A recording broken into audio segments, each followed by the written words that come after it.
سورۃ الکہف ہے اور اس کے اندر اللہ تبارک و تعالیٰ نے اصحاب کہف کا واقعہ بیان فرمایا. اسی وجہ سے اس سورت کا نام بھی سورۃ الکہف ہے. اور اس کے شان نزول کے اندر پہلے بھی گزر چکا ہے کہ مشرکین مکہ نے مشاورت کی کہ ہم کسی طریقے سے کوئی ایسا سوال آپ صلی اللہ علیہ وسلم سے کریں کہ جس کا جواب ان کو نہ آئے اور پھر ہم ان کو جھٹلا دیں. چنانچہ جو نضر بن الحارث تھا وہ اور عقبہ بن معیط ایک وفد لے کر یہود مدینہ کے پاس گئے اور انہوں نے وہاں جا کر کہا کہ ہمیں کچھ ایسے سوالات بتائے جائیں جب جا کر ہم کریں تو ان کو جواب نہ آئے اور پھر ہم جو ہے پروپیگنڈا کریں کہ یہ تو کیا ہے اللہ کے نبی نہیں ہیں، ان کے پاس تو یہ چیزیں ہیں، یہ ساری کی ساری جھوٹ ہیں. چنانچہ انہوں نے 3 سوالات بتائے. تو ایک سوال کا ذکر پیچھے صورت بنی اسرائیل کے اندر گزر چکا کہ انہوں نے کہا کہ آپ ان سے پوچھیے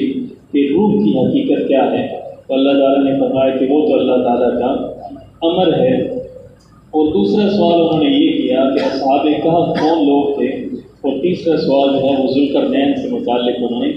پوچھا. تو اللہ تبارک و تعالیٰ نے ان دوسرے 2 سوالوں کے جوابات جو ہیں وہ اس صورت کے اندر دیے. ذوالقرنین کا واقعہ آئے گا اور اصحاب کہف کا واقعہ بھی اس کے اندر آئے گا. اس کے علاوہ اللہ تبارک و تعالیٰ حضرت موسیٰ علیہ السلام اور حضرت خضر علیہ السلام کا جو مشہور واقعہ ہے وہ بھی اسی صورت کے اندر اس پارے کے آخر پر انشاءاللہ آئے گا. بعض علماء نے لکھا ہے کہ یہ جو یہودی تھے ان کا مقصد یہ تھا کہ جو انہوں نے یہ والا سوال ڈالا تھا نا کہ اصحاب کہف سے متعلق پوچھیں، تو ان کا خیال یہ تھا کہ اگر آپ صلی اللہ علیہ وسلم کو پتہ نہ ہوا تو پھر تو ٹھیک ہے، ہمیں پروپیگنڈا کرنے کا موقع مل جائے گا. اور دوسرا اگر جواب دیں گے بھی صحیح تو اس کی وجہ سے جو مشرکین مکہ ہیں ان کی خرابی کے اندر اور زیادہ اضافہ ہو جائے گا. وہ کیسے کہ مشرکین مکہ یہ سمجھتے تھے کہ اللہ تعالیٰ نے جو نیک بزرگ ہیں، اولیاء ہیں، ان کو اللہ تعالیٰ نے اختیارات دے رکھے ہیں. تو جب یہ آگے سے بتائیں گے کہ نیک لوگ تھے اور وہ سوئے رہے اتنے عرصے تک، ان کے جسم خراب ہوئے اور ان کو جو ہے نا اتنی عرصے تک وہ پڑے رہے، تو اس سے پتہ یہ چلتا ہے مشرکین مکہ کے ذہن کے اندر جائے گا اس کا مطلب ہے کہ ان کے اندر اختیارات تو تھے، تبھی تو اتنے عرصے تک وہ سوئے رہے ہیں. تو یہ ایک چلاکی انہوں نے کی تھی. لیکن اللہ تبارک و تعالیٰ نے اس چلاکی کا حل ایسے کیا کہ ایسے واقعے کو بیان فرمایا کہ اللہ تعالیٰ نے شرک کی جڑ ہی کاٹ دی. اس انداز سے اللہ تعالیٰ نے یہاں پر بیان فرمایا. تو یہ آیت نمبر 9 سے لے کر اللہ تبارک و تعالیٰ آیت نمبر 12 تک اس واقعے کا ایک خلاصہ سا اجمالی واقعہ بیان فرماتے ہیں اور پھر آگے آیت نمبر 13 سے اللہ تعالیٰ اس واقعے کو تفصیل کے ساتھ بیان فرماتے ہیں. ام حسبت کہ کیا آپ نے گمان کیا ہے کہ ان اصحاب الکہف کہ جو اصحاب کہف تھے والرقیم اور رقیم والے کانوا وہ تھے من آیاتنا ہماری نشانیوں میں سے عجبا عجیب نشانیوں میں سے تھے. آپ اس بات کے اوپر تعجب کر رہے ہیں اصحاب کہف اور رقیم، وہ اس سے بھی زیادہ، یعنی کہ اللہ تبارک و تعالیٰ یہ فرما رہے ہیں کہ یہ بھی اگرچہ تعجب کی بات ہے، ہماری ایک نشانی ہے، لیکن ہماری نشانیاں اس سے بھی بڑھ کر، یہ اصحاب کہف بھی ہماری نشانیوں میں سے ایک نشانی ہے، لیکن اس سے بڑھ کر بھی ہمارے پاس نشانی ہے. کہف عربی زبان کے اندر کہتے ہیں غار جو وسیع قسم کا غار ہو اس کو عربی زبان کے اندر کہف کہا جاتا ہے. اور جو غار کا لفظ ہے ہماری اردو کے اندر استعمال ہوتا ہے، اصل میں یہ بھی عربی کا لفظ ہے. پیچھے ایک جگہ پر آیا ہے کہ دھما فی الغار یقول صاحبی، تو غار بھی عربی زبان کا لفظ ہے. لیکن فرق یہ ہے کہ کہف بڑی غار کو کہتے ہیں جو وسیع ہوتی ہے،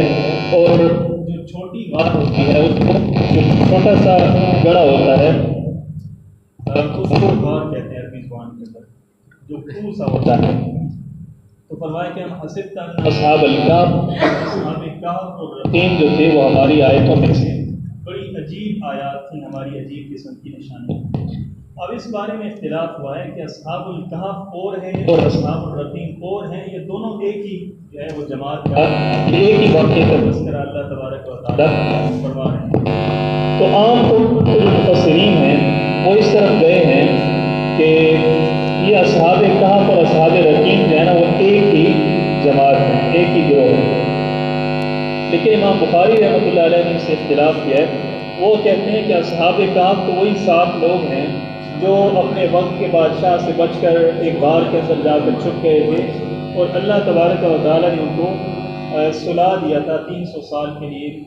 اور جو اصحاب الرقیم ہیں، اس سے مراد وہ لوگ ہیں، وہ جو 3 بندوں کا واقعہ حدیث کے اندر آتا ہے۔ آپ صلی اللہ علیہ وسلم نے فرمایا کہ آندھی طوفان تھا، بارش تھی، اور وہ جا رہے تھے سفر کے اندر، ایک غار کے اندر چلے گئے، اور اوپر سے ایک پتھر آیا اور راستہ بند ہو گیا۔ تو تینوں لوگوں نے اپنے اپنے اعمال کا اللہ تبارک و تعالیٰ کو بتایا کہ یا اللہ، یہ میں نے نیک عمل کیا ہے، اس کی وجہ سے اس غار کو جو ہے، اس کے دہانے کو کھول دیجیے۔ تو اللہ تبارک و تعالیٰ نے ان کا وہ پتھر غار کے منہ سے ہٹا دیا تھا۔ تو امام بخاری رحمۃ اللہ علیہ اس بات کے قائل ہیں کہ اصحاب الرقیم سے مراد وہ 3 لوگ ہیں، لیکن ان کی بات جو ہے نا، وہ اکثر مفسرین دوسری طرف گئے ہیں کہ وہ یہ جو اصحاب الکہف اور اصحاب الرقیم جو ہے، یہ دونوں ایک ہی واقعہ ہے اور ایک ہی لوگوں کے نام ہیں۔ تو اصحاب الرقیم سے پھر کیا مراد ہے؟ تو انہوں نے لکھا ہے کہ رقیم اس شہر کا نام تھا جس شہر کے اندر وہ لوگ رہتے تھے، اس بستی کا نام الرقیم تھا۔ تو اللہ تبارک و تعالیٰ نے اس کا بستی کا بھی ذکر کر دیا اور غار کا بھی ذکر کر دیا۔ یا بعض حضرات کا خیال یہ ہے کہ وہ جو غار تھی، اس غار کو رقیم کہتے تھے، اس پہاڑ کو رقیم کہتے تھے، اس لیے اللہ تبارک و تعالیٰ نے یہ لفظ استعمال فرمایا۔ اور بعض مفسرین کا خیال یہ ہے کہ الرقیم اس تختی کو کہتے ہیں جس کے اوپر ان کے نام لکھے ہوئے ہیں، یعنی کہ جب وہ وہاں سے بھاگے اپنے علاقے سے، تو بادشاہ نے کہا کہ اس طریقے سے بندے ہیں، وہ چلے گئے ہیں، تو ان کے نام جو ہے نا، وہ رجسٹروں کے اوپر لکھ کر اس کو داخل دفتر جس کو ہمارے یہاں کہتے ہیں وہ کر دیں، تو اس رجسٹر کے اوپر لکھ دیے گئے تھے، تو اس لیے ان کو کیا کہا جاتا تھا؟ الرقیم، یعنی کہ جن کے نام لکھ دیے گئے ہیں پرچیوں کے اوپر۔ اور بعض کا خیال یہ ہے کہ الرقیم سے مراد وہ تختیاں ہیں کہ جب وہ لوگوں پر ظاہر ہو گئے کہ یہ 7 لوگ ہیں، اور اس طریقے سے اللہ کے راستے کے اندر وہ نکلے تھے، ہجرت کی تھی انہوں نے، اور اللہ تعالیٰ نے ان کو اتنا صلا دیا تھا، تو پھر ان لوگوں نے جو اس وقت کے لوگ تھے، یعنی کہ جب وہ بیدار ہوئے تھے، تو اس وقت کے لوگوں نے ان 7 لوگوں کے نام لکھ کر وہ جو غار کا منہ تھا اس کے اوپر ایک تختی لگا دی، اس کو ہمارے یہاں کہتے ہیں کتبہ کہتے ہیں، لوح مزار کہتے ہیں۔ تو اس لوح مزار کو کیا کہتے ہیں؟ الرقیم۔ تو اللہ تبارک و تعالیٰ نے اس کا ذکر فرمایا ہے۔ تو اکثر مفسرین کا یہ خیال ہے کہ اصحاب کہف اور اصحاب الرقیم یہ ایک ہی واقعہ ہے اور اس کا الگ الگ نہیں ہے۔ کانوا من آیاتنا عجبا، اور یہ تھے ہماری نشانیوں میں سے، عجبا بڑی عجیب نشانیوں میں سے۔ اذ اول فتیۃ، جب انہوں نے پناہ لی، الفتیۃ نوجوانوں نے، فتح کہتے ہیں نوجوان کو، اور فتیہ کہتے ہیں نوجوانوں کی جمع کو، یعنی کہ وہ جو نوجوان تھے انہوں نے جب پناہ لی الی الکہف، اس غار کی طرف، فقالوا، بس انہوں نے کہا ربنا، اے ہمارے رب، آتنا، ہمیں عطا کیجیے، من لدنکا، اپنے پاس سے، رحمتن، ہمیں رحمت عطا کر دیں، ہم نکل آئے ہیں اپنے گھر کو، اپنے شہر کو چھوڑ کر، آپ ہمیں اپنی جناب سے رحمت عطا کیجیے۔ اور یہ جو لفظ ہے نا من لدن، یہ اکثر وہاں پر استعمال ہوتا ہے جہاں پر انسان کوئی خاص چیز کی طلب کرتا ہے، تو اس کے لیے من لدن کا لفظ استعمال ہوتا ہے۔ عام طور پر من کا یعنی کہ آپ سے، یہ لفظ عربی میں استعمال ہوتا ہے، لیکن جب خاص چیز کی ڈیمانڈ کی جاتی ہے تو من لدن کا لفظ استعمال کیا جاتا ہے، یعنی کہ یا اللہ، ہم آپ سے مانگتے ہیں، ہمیں عطا کیجیے، من لدن کا، اپنے پاس سے، اپنی خاص جناب سے، رحمتن، خاص قسم کی رحمت ہمیں عطا کیجیے، وہی لنا، اور ہمیں آپ مہیا کر دیں، من امرنا، ہمارے اس کام کے اندر، رشدن، رہنمائی فرما دیں، یعنی کہ ایک تو ہمیں رحمت عطا کر دیں جو ہمارا اصل مقصد ہے، ہم آپ کی رحمت کی طلب کے اندر نکلے ہیں، اور دوسرا یہ ہے کہ ہم اس دنیا کے اندر رہتے ہیں، دنیاوی معاملات کے اندر انسان کو اسباب چاہیے ہوتے ہیں، تو ہمیں اسباب بھی مہیا کر دیں اور ہمارے اوپر رحمت بھی کر دیں۔ فضربنا علی آذانہم، بس ہم نے تھپکا علی آذانہم، ان کے کانوں کے اوپر، فی الکہف، غار کے اندر، سنین عددا، برسوں تک، بہت بڑی تعداد سالوں کی جو ہے وہ اس غار کے اندر رہے، اور ہم نے ان کے کانوں کے اوپر تھپکا، یعنی کہ ہم نے ان کو کیا کر دیا؟ سلا دیا۔ کانوں کو تھپکنے کا مطلب یہ ہے کہ ہم ان کو سلا دیا۔ اچھا، انسان سوتا تو آنکھوں سے ہے، تو ہونا تو یہ چاہیے تھا کہ ہم نے انہیں ان کی آنکھوں کو تھپک دیا کہ وہ عرصہ دراز تک سوئے رہے، تو اللہ تعالیٰ نے فرمایا کہ ہم نے ان کے کانوں کو تھپکا۔ تو نیند جو ہے نا وہ 2 طرح کی ہوتی ہے، علماء ایک ہے، ایک نوم ہوتی ہے نوم قلیل، نوم قلیل وہ ہوتی ہے جو انسان کی آنکھوں کے اوپر غالب آتے ہیں۔ آپ اکثر دیکھتے ہیں کہ آدمی سو رہا ہوتا ہے لیکن وہ کیا ہوتا ہے؟ کچی نیند کے اندر ہوتا ہے، تھوڑی سی آواز آتی ہے وہ کیا ہو جاتا ہے؟ جاگ جاتا ہے۔ اور جب لمبی نیند آتی ہے، پکی نیند آتی ہے، تو پھر آپ پاس کھڑے ہو کر بلاتے بھی نہیں، کیا ہوتا ہے؟ وہ شدید نوم کے اندر چلا جاتا ہے، شدید والی نیند ہوتی ہے. تو اللہ تبارک و تعالیٰ نے فرمایا، یعنی کہ مبالغے کے لیے اللہ تعالیٰ نے فرمایا کہ ہم نے صرف ان کی آنکھوں کے اوپر نیند طاری نہیں کی تھی بلکہ کانوں کے اوپر بھی نیند طاری کر دی تھی تاکہ وہ ہر قسم کی آواز سے کیا ہو جائیں، بالکل پکی نیند کے اندر چلے جائیں. فِي الْكَهْفِ سِنِينَ عَدَدًا ثُمَّ بَعَثْنَاهُمْ، پھر ہم نے ان کو اٹھایا لِنَعْلَمَ، تاکہ ہم جان لیں أَيُّ الْحِزْبَيْنِ، کہ دونوں گروہوں میں سے احصیٰ، کون زیادہ، کس نے زیادہ یاد رکھا ہے، لما لبثوا، جو وہ ٹھہرے ہیں، امدن، اس کی مدت کو. یعنی کہ ان دو گروہوں میں سے یہ ہم ظاہر کرتے ہیں. لنعلم کا لفظ یہاں پر بھی آتا ہے نا کہ ہم جان لیں، اس کا مطلب کیا ہوتا ہے، لکئی نظہر، تاکہ ہم ظاہر کر دیں، کیونکہ اللہ تعالیٰ تو جانتے ہیں کس کو پتہ ہے، کس کو مدت یاد ہے، کس کو مدت یاد نہیں ہے. تو یہاں پر اللہ تعالیٰ یہ بتانا چاہتے ہیں کہ تاکہ لوگوں کے سامنے ظاہر ہو جائے کہ وہ جو دو گروہ بن گئے تھے، اس کی تفصیل آگے آئے گی، کہ ان دو گروہوں میں سے کون سا گروہ ایسا تھا جس کو زیادہ مدت اچھی یاد ہے. یہاں سے آگے ہم اللہ تعالیٰ تفصیل کے ساتھ واقعہ بیان فرما رہے ہیں. نحن نقص علیک، ہم بیان کرتے ہیں علیک، آپ کے اوپر، نبأہم، ان کی خبر کو، بالحق، حق کے ساتھ ساتھ، یعنی کہ اچھے طریقے سے، سچائی کے ساتھ ہم آپ کے سامنے ان کے واقعے کو بیان کرتے ہیں. انہم، بے شک وہ لوگ تھے، فتیۃ، نوجوان، آمنوا بربہم، جو ایمان لائے تھے اپنے رب کے اوپر، وزدناہم، اور ہم نے بڑھا دیا تھا، ہدن، ان کی ہدایت کو، ہم نے ان کو ہدایت کے اعتبار سے ہم نے ان کی ہدایت کے اندر بہت زیادہ اضافہ فرمایا. اب یہ کس دور کا واقعہ ہے، اس کے بارے میں مفسرین کی دو اقوال ہیں. زیادہ راجح قول یہ ہے کہ حضرت عیسیٰ علیہ السلام کی دنیا سے اٹھائے جانے کے چند سال کے بعد یہ واقعہ پیش آیا تھا، اور یہ لوگ سچے عیسائیت کے مذہب کے اوپر قائم تھے، جس کی وجہ سے اللہ تبارک و تعالیٰ نے ان کو یہ رتبہ عطا کیا تھا. یعنی کہ جب حضرت عیسیٰ علیہ السلام کا زمانہ تھا تو ہم نے پیچھے پڑھا ہے، اس دور کے اندر یہودیوں کی حکومت تھی اس علاقے کے اندر، لیکن وہ ایک کٹ پتلی سی حکومت تھی. اصل حکومت جو ہے نا وہ رومیوں کی تھی، اور رومی کیا تھے، وہ مشرک تھے، شرک کرنے والے لوگ تھے. تو کچھ عرصے کے بعد حضرت عیسیٰ علیہ السلام کے رفع آسمانی کے بعد کچھ عرصے کے بعد وہ رومی آئے، اور انہوں نے وہ جو نام کی حکومت تھی یہودیوں کی، اس کو بھی ختم کر دیا، اور فلسطین کے اندر خود حاکم بن گئے. تو گویا کہ جو مشرک لوگ تھے وہ حاکم بن گئے. تو یہ اسی دور کا واقعہ ہے کہ چند لوگ، اب یہ تعداد کے اندر کتنے تھے، تو علماء نے لکھا کہ 6 آدمی تھے، اور بڑی فیملی سے تعلق رکھنے والے تھے، یعنی کہ وزیروں کے، مشیروں کے بیٹے تھے، یا خود بڑے وزیر مشیر لوگ تھے. تو انہوں نے یہ کئی سفر پر گئے، اور انہوں نے وہاں پر کسی واعظ کا بیان سنا جو اصل کے اندر عیسائیت کے مذہب کے اوپر قائم تھا. تو یہ واپس آئے تو انہوں نے کہا یہ تو اصل مذہب ہے، ہمارا بادشاہ تو کیا ہے، یہ شرک کے اندر ہے، مبتلا ہے، لوگوں کو بھی اپنا سجدہ کرواتا ہے، خود بھی غیر اللہ کے سجدے کرتا ہے. چنانچہ جب یہ واپس آئے تو اس بادشاہ نے حکم دیا کہ تم بھی سجدہ کرو. تو یہ آگے سے کھڑے ہو گئے کہ ہم تو یہ سجدہ کرنے والے نہیں ہیں، اللہ تعالیٰ کو ہم سجدہ کرتے ہیں، اللہ کے علاوہ کسی کو سجدہ نہیں کرتے. تو اس بادشاہ نے کہا کہ دیکھو چند دن ہیں تمہارے پاس. بعد میں نے کہا کہ 1 دن دیا اس نے، بعد میں کہا کہ 3 دن دیے کہ آپ 3 دن کے اندر اندر جب وہ سوچ لو، پھر تمہیں کیا کر دیا جائے گا، پھانسی کے اوپر چڑھا دیا جائے گا، تمہیں رجم کر دیا جائے گا، پتھر مار مار کر قتل کر دیا جائے گا. تو اب یہ جو 6 لوگ تھے یہ واپس آئے، اور انہوں نے سوچا کہ اب ہمیں کیا کرنا چاہیے. تو پھر انہوں نے غار تلاش کی اور وہاں پر جا کر انہوں نے پناہ لی. اب 6 لوگ یہ تھے، جب یہ نکلے تو راستے کے اندر ان کو ایک چرواہا ملا. اس نے پوچھا کہ کہاں جا رہے ہو، تو انہوں نے بتایا کہ ہم ویسے ہی نکلے ہیں. اس نے باپ لیا کہ یہ کیا ہے، تھوڑے پریشان لگ رہے ہیں. تو اس نے کہا کہ آپ صحیح بات مجھے بتائیں. انہوں نے بتا دیا کہ ہم اس طریقے سے، ہم اس مذہب کو ماننے والے نہیں ہیں، تو ہم اس علاقے سے نکلنا چاہتے ہیں. تو اس نے کہا میں بھی تمہارے مذہب کے اوپر ہوں، میں بھی شرک نہیں کرتا. تو یہ چرواہا جو ہے نا یہ بھی ساتھ چل پڑا. تو چرواہے کے ساتھ ایک کتا بھی تھا، وہ کتا بھی ان کے ساتھ چل پڑا.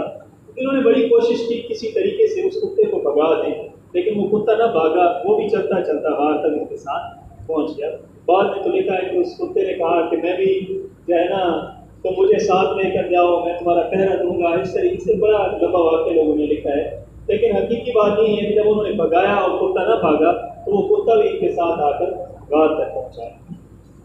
لیکن ابن کثیر رحمۃ اللہ نے فرماتے ہیں کہ یہ حضرت عیسیٰ علیہ السلام کے دور کے بعد کی بات نہیں ہے، بلکہ یہ حضرت عیسیٰ علیہ السلام کے زمانے سے پہلے کی بات ہے. اور وہ کہتے ہیں کہ اگر یہ حضرت عیسیٰ علیہ السلام کے زمانے کے بعد کی بات ہو، اور یہ جو 7 لوگ ہیں یہ عیسائی مذہب کے اوپر ہوں، تو پھر یہودیوں کے ان کے معاملے کے اندر دلچسپی لینے کی کیا ضرورت ہے. یہودیوں نے جو پوچھا ہے نا کہ اصحاب کہف کون ہیں، ان کے بارے میں جا کر پوچھیں. تو یہ جو یہودی دلچسپی لے رہے ہیں نا، اس سے یہ پتہ چلتا ہے کہ حضرت عیسیٰ علیہ السلام کے زمانے سے پہلے کا واقعہ ہے، لیکن چونکہ اللہ تعالیٰ نے زمانے کی تعین نہیں کی، اس لیے ہمیں بھی اس کے اندر پڑھنے کی خاص ضرورت نہیں ہے، لیکن اکثر لوگ اسی طرف گئے ہیں کہ یہ واقعہ کون سا ہے، حضرت عیسیٰ علیہ السلام کے زمانے کے بعد کا واقعہ ہے۔ اور یہ جب جاگے تھے نا، یہ آپ صلی اللہ علیہ وسلم سے 30-40 سال پہلے جاگے، یعنی کہ حضرت عیسیٰ علیہ السلام کے بعد سے لے کر آپ صلی اللہ علیہ وسلم کی ولادت ہوئی ہے 571 عیسوی میں، حضرت عیسیٰ علیہ السلام کے 571 سال کے بعد، اور اگر یہ 50 سال کے بعد یہ سوئے ہیں تو 300 ساڑھے 300 سال سوئے رہے ہوں، تو آپ صلی اللہ علیہ وسلم کی ولادت سے تقریباً 30-40 سال پہلے یہ بیدار ہوئے تھے۔ اس لیے اکثر لوگوں کا خیال یہ ہے کہ حضرت عیسیٰ علیہ السلام کے بعد کا واقعہ ہے۔ انہم فتیۃ، بے شک وہ نوجوان تھے۔ اب اللہ تبارک و تعالیٰ نے ان کی نوجوانی کا الگ سے ذکر فرمایا اور اس کو کثرت ذکر فرمایا، اس لیے کیونکہ انسان کا جو جوانی کا وقت ہوتا ہے وہ بڑا قیمتی وقت ہوتا ہے۔ تو اللہ تبارک و تعالیٰ نے فرمایا کہ دین کے جو اکثر کام ہے نا، وہ نوجوان جس طریقے سے کر سکتے ہیں بوڑھے اس طریقے سے نہیں کر سکتے، اس لیے اللہ تبارک و تعالیٰ نے فرمایا کہ انہم، بے شک وہ لوگ تھے، فتیۃ، وہ نوجوان تھے، یعنی کہ وہ زمانہ کہ جب انسان کے اوپر خواہشات کا، انسان کے اوپر جذبات کا اور دوسرے معاملات کا غلبہ ہوتا ہے، لیکن یہ لوگ ایسے تھے کہ اللہ کی رضا کے لیے انہوں نے سب چیزوں کو قربان کر دیا، تو اللہ تعالیٰ نے ان کی جوانی کو الگ سے ذکر فرمایا کہ انہم فتیۃ، بے شک وہ جوان تھے، آمنوا، جو ایمان لائے، بربہم، اپنے رب کے اوپر، وزدناہم ہدی، اور ہم نے ان کو بڑھایا ہدی، ہدایت کے اندر، وربطنا علی قلوبہم، اور ہم نے مضبوط کر دیا، ہم نے گرہ لگا دی علی قلوبہم، ان کے دلوں کے اوپر، یعنی کہ ہم نے ان کے دلوں کو مضبوط بنا دیا، ان کے دلوں کو ایمان کے ساتھ اللہ تعالیٰ نے باندھ دیا۔ اور ہم نے پہلے ذکر کیا ہے کہ کتنے درجے ہوتے ہیں ایمان کے؟ 4 درجے ہوتے ہیں۔ ایک ہوتا ہے انسان کا انابت کرنا، مائل ہونا ہدایت کی طرف، اور دوسرا یہ ہے کہ انسان ایمان لے کے آتا ہے، اور پھر تیسرا درجہ یہ ہوتا ہے کہ انسان اس کے اوپر استقامت اختیار کرتا ہے، پختگی اختیار کرتا ہے۔ پھر چوتھا درجہ جو ہوتا ہے وہ ربط علی القلب ہوتا ہے، اللہ تعالیٰ ایمان کو انسان کے دل کے ساتھ باندھ دیتے ہیں۔ تو یہ چوتھے درجے پر مقیم لوگ تھے کہ جن کے دلوں کو اللہ تعالیٰ نے ایمان کے ساتھ باندھ دیا تھا، یعنی کہ آپ کہہ سکتے ہیں کہ یہ کامل ولی، اللہ کے کامل ولی تھے جن کو اللہ تعالیٰ نے سب سے بلند مرتبے کے اوپر فائز کیا تھا۔ وَرَبَطْنَا عَلَىٰ قُلُوبِهِمْ، اور ہم نے باندھ دیا تھا، گرہ لگا دی تھی، عَلَىٰ قُلُوبِهِمْ، ان کے دلوں کے اوپر، اذ قاموا، جب وہ کھڑے ہوئے، فقالوا، بس انہوں نے کہا، یعنی کہ اللہ تعالیٰ بھی یہ اعزاز تب دیتے ہیں جب انسان کیا کرتا ہے، کھڑا ہوتا ہے، کسی کام کے لیے سٹینڈ لیتا ہے۔ آپ ایک گوشے کے اندر بیٹھ جائیں، سر کے اوپر چادر کر لیں، ذکر اذکار کرنا شروع کر دیں اور کہیں یا مجھے اللہ تعالیٰ اپنا ولی بنا لیں گے، تو اس طرح نہیں ہوتا، بلکہ انسان کو کفر کے مقابلے کے اندر، شرک کے، بدعات کے مقابلے کے اندر انسان کو نکلنا پڑتا ہے، اسٹینڈ لینا پڑتا ہے، تب اللہ تبارک و تعالیٰ انسان کو یہ مقام عطا فرماتا ہے۔ فقالوا، بس انہوں نے کہا، ربنا، ہمارا رب ہے، رب السماوات والارض، جو آسمانوں کا بھی رب ہے، والارض، اور زمینوں کا بھی رب ہے، لن ندعو، ہم ہرگز نہیں پکاریں گے، من دونہ، اس کے علاوہ، ہم اللہ کے علاوہ کسی کو بھی ہرگز نہیں پکاریں گے، الہًا، الہ سمجھ کر، یعنی کہ مشکل کشا سمجھ کر، عالم الغیب سمجھ کر، اس کو بگڑی بنانے والا سمجھ کر، اس کو اولاد دینے والا سمجھ کر، اللہ کے علاوہ ہم کسی کو نہیں پکاریں گے۔ لقد قلنا، اگر ہم نے اس طرح کہہ دیا، اذا شططا، پھر تو ہم نے بڑی زیادتی کی بات کی ہے، بڑی بے-جا، بڑی ظلم کی بات کی ہے۔ گویا کہ اللہ تعالیٰ نے جن اولیاء کا تذکرہ کیا، جو قرآن کے ولی ہیں، ان کا اللہ تعالیٰ نے عقیدہ ذکر کیا ہے کہ جو اللہ کے ولی ہوتے ہیں ان کا عقیدہ کیا ہوتا ہے کہ وہ اللہ کے علاوہ کسی کو نہیں پکارتے۔ لقد قلنا اذا شططا ہؤلاء، یہ لوگ ہیں، قومنا، ہماری قوم کے، اتخذوا من دونہ، جنہوں نے بنا لیا ہے، من دونہ، اللہ کے علاوہ، آلہۃ، معبود بنا لیا، اللہ کے علاوہ انہوں نے غیروں کو معبود بنا لیا۔ لولا، کیوں نہیں ہے، یأتون، یہ لے کے آتے، علیہم، اس بات کے اوپر، بسلطان بین، کوئی واضح دلیل لے کر نہیں آتے، اللہ کے ساتھ شریک کر رہے ہیں لیکن ان کے پاس کوئی دلیل بھی نہیں ہے۔ فمن اظلم، بس کون بڑا ظالم ہے، ممن، اس شخص سے، افترا علی اللہ کذبا، جو کرتا ہے اللہ تعالیٰ کے اوپر کذبا، جھوٹ بناتا ہے، اللہ تعالیٰ کے اوپر جھوٹ کرتا ہے، اس سے بڑا کوئی ظالم نہیں۔ اب جب انہوں نے یہ بات کر دی اور بادشاہ نے ان کو مہلت دے دی، 1 دن کی یا 3 دن کی، بعض کتابوں کے اندر آتا ہے کہ بادشاہ کی سفر میں جا رہا تھا، اس نے کہا کہ میں جب واپس آؤں گا تو میں تمہارا فیصلہ کروں گا۔ اب یہ ایک دوسرے سے بات کرنے لگے، وَإِذْ اعْتَزَلْتُمُوهُمْ، اور انہوں نے کہا، اور جب اعْتَزَلْتُمُوهُمْ، جب الگ ہو گئے ہو تو علیحدہ ہو گئے ہو ان لوگوں سے، وما یعبدون، اور اس سے بھی الگ ہو گئے ہو جن کی عبادت کرتے ہیں الا اللہ، اللہ کے سوا،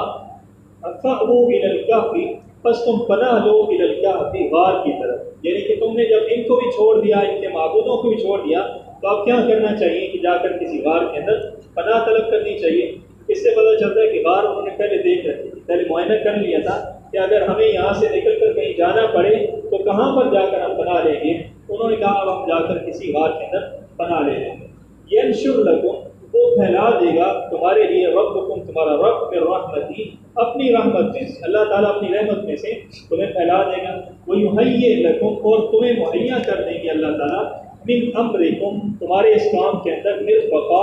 سہولت کر دیں گے، اللہ تعالیٰ کوئی راستہ نکال دیں گے، کوئی نرمی کر دیں گے، کوئی سہولت پیدا کر دیں گے۔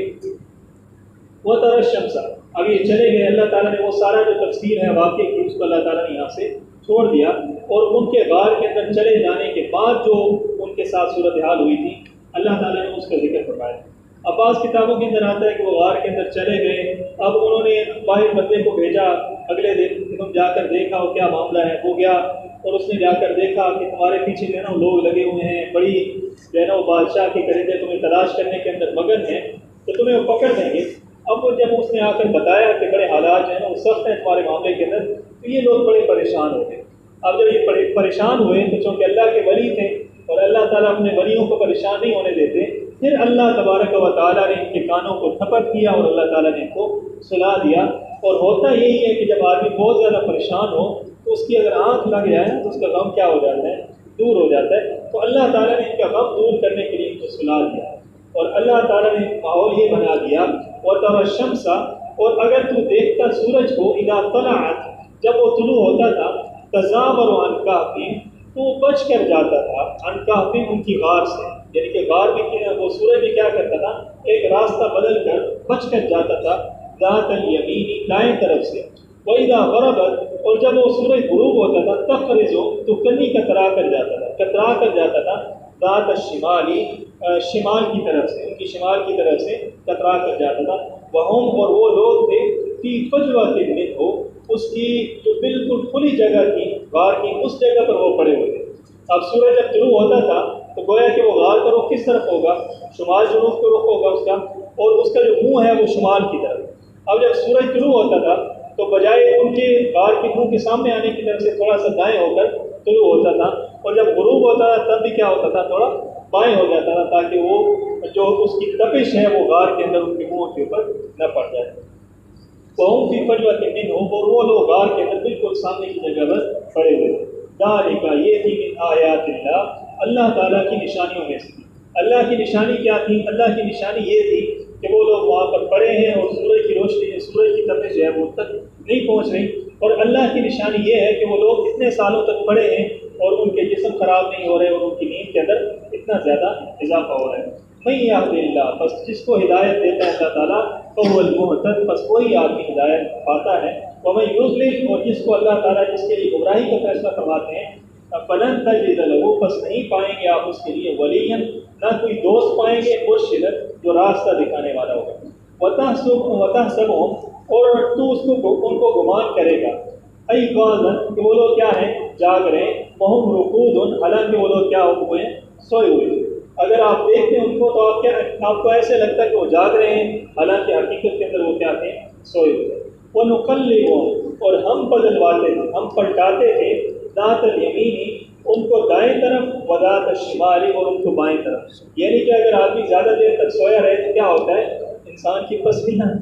دوہری ہو جائیں گی، لیکن اللہ تعالیٰ کیا کرتے تھے، ان کو بدلواتے تھے، ان کے پہلو کو اللہ تعالیٰ فرشتوں کے ذریعے بدلواتے تھے۔ بعد میں لکھا ہے کہ ہر روز فرشتے آتے تھے اور ان کے پہلو بدل دیتے تھے، بعد میں لکھا ہے کہ 1 سال کے بعد آتے تھے اور پہلو بدل دیتے تھے، اور بعد میں لکھا ہے کہ محرم کے اندر ان کے پہلو بدل دیے جاتے تھے۔ تو یہ ساری کی ساری کیا ہیں، باتیں ہیں، اللہ تعالیٰ نے اس بات کو مبہم رکھ دیا کہ کتنے عرصے کے بعد ان کے پہلو تبدیل کیے جاتے ہیں۔ وَكَلْبُهُمْ، اور ان کا جو کتا تھا، باسط، وہ پھیلائے ہوئے تھا، ذراعیہ، اپنے بازوں کو، بالبصیر، وہ جو غار کی دہلیز تھی اس کے اوپر وہ کتا جو ہے اس نے اپنے پاؤں پھیلایا، جو سامنے کے ہاتھ تھے ان کو پھیلا رکھا تھا۔ لو اطلعت، اگر تو جھانکتا علیہم، ان کے اوپر، لبلیت، تو تو پیٹ پھیر لیتا منہم ان سے فرارن اور بھاگ جاتا، یعنی کہ تو اگر ان کو دیکھ لیتا تو پیٹ پھیر کر ان سے بھاگ جاتا، ولا ملیتا اور تو بھر جاتا منہم ان کی طرف سے رعب کے ساتھ۔ آپ خود اندازہ لگا لیں کہ ایک ایسی جگہ ہے کہ جہاں پر پوری طرح سے روشنی بھی نہیں ہے اور پوری طرح سے اندھیرا بھی نہیں ہے، یعنی کہ درمیانی قسم کی روشنی ہے، اور وہاں پر کتا جو ہے وہ غار کے سامنے بیٹھا ہے، 4 لوگ ہیں وہ سامنے لیٹے ہوئے ہیں، اور بالکل بے آباد جگہ ہے، تو آدمی کو کیا ہو جائے جب دیکھے تو انسان کو ڈر طاری ہو جاتا ہے۔ تو اللہ تعالیٰ نے فرمایا کہ اگر آپ دیکھ لیتے، یہ کہ مخاطب اگر تو دیکھ لیتا لول نہیں کریں ہم تو آپ رخ پھیر لیتے، فرارت بھاگ جاتے، ولا بولے تمہیں رعب اور تو بھر جاتا میں ان کی طرف سے رعب کے ساتھ۔ وہ کذالک اور اسی طریقے سے بعثناہم ہم نے ان کو زندہ کیا، لیتساءلوا بینہم تاکہ وہ سوال کریں بینہم ایک دوسرے سے وہ سوال کریں۔ قال قائل منہم، اب وہ زندہ ہو گئے اور ایک دوسرے سے پوچھ رہے ہیں، قال تو کہا قائل منہم ان میں سے ایک کہنے والے نے کہا کم لبثتم تم کتنا ٹھہرے ہو؟ قالوا تو انہوں نے کہا لبثنا ہم ٹھہرے ہیں یومن ایک دن او بعض یوم یا دن کا کچھ حصہ ٹھہرے۔ قالوا تو انہوں نے کہا ربکم تمہارا رب اعلم زیادہ جانتا ہے بما لبثتم جتنا عرصہ تم ٹھہرے ہو، اللہ تعالیٰ اس کو زیادہ بہتر جانتا ہے۔ اب اللہ کے ولی ہیں، ایسے ولی ہیں کہ جن کا ذکر اللہ تعالیٰ قرآن کے اندر فرما رہے ہیں، اور وہ لوگ سوئے ہوئے ہیں اور ان کو پتہ نہیں ہے کتنا عرصہ ٹھہرے۔ اب وہ جو پیچھے ہے نا لنعلم ای الحزبین کہ اللہ تعالیٰ ظاہر کر دیں کہ ان میں سے کس گروہ کو زیادہ علم ہے، تو ان گروہ کا ذکر یہ یہاں پر ہے کہ ان میں 2 گروہ اس طرح بن گئے کہ 7 لوگ ہیں، 7 لوگوں میں سے ایک بندے نے کہا کہ ہم کتنا عرصہ ٹھہرے، تو کچھ لوگوں کی رائے یہ تھی کہ ہم ایک دن ٹھہرے ہیں یا دن کا کچھ حصہ ٹھہرے ہیں، اور کچھ لوگوں کی رائے یہ تھی کہ اللہ تعالیٰ بہتر جانتے ہیں ہم کتنا عرصہ ٹھہرے ہیں۔ تو 2 گروہ بن گئے، دونوں اس بات کو نہیں جانتے کہ ہم کتنا عرصہ ٹھہرے ہیں، یعنی کہ وہ دونوں گروہ اس بات کو نہیں جانتے کہ ہم کتنا عرصہ ٹھہرے ہیں، یعنی کہ اللہ تعالیٰ بہتر جانتے ہیں کہ وہ لوگ کتنا عرصہ وہاں پر ٹھہرے رہے۔ اس سے پتہ چلتا ہے کہ عالم الغیب ذات ہے وہ اللہ تعالیٰ نہیں جانتا۔ یہاں پر جو ہمارے بنائے ہوئے ولی ہیں، ہم کیا کہتے ہیں کہ وہ مرتے ہیں تو ان کی کیا ہو جاتی ہیں، ان کے اندر سگنل زیادہ آنا شروع ہو جاتے ہیں، تو پتہ چلنا شروع ہو جاتا ہے قبر پہ کون آ رہا ہے، کتنا عرصہ ہو گیا فلاں فلاں۔ تو یہ اللہ کے ولی ہیں اور یہ جاگے ہیں اور ان کو پتہ نہیں ہے کہ کتنا عرصہ تک وہ سوئے ہیں۔ قالوا ربکم اعلم بما لبثتم انہوں نے کہا کہ تمہارا رب زیادہ بہتر جانتا ہے بما لبثتم جتنا عرصہ تم ٹھہرے ہو۔ یہاں سے بعض مفسرین نے نکالا ہے کہ ان کی تعداد کتنی تھی، 7 لوگ تھے وہ جو یہ اصحاب کہف کے لوگ تھے۔ وہ کیسے کہ انہوں نے کہا کہ قال قائل منہم، ان لفظوں سے انہوں نے سمجھا کہ ان میں سے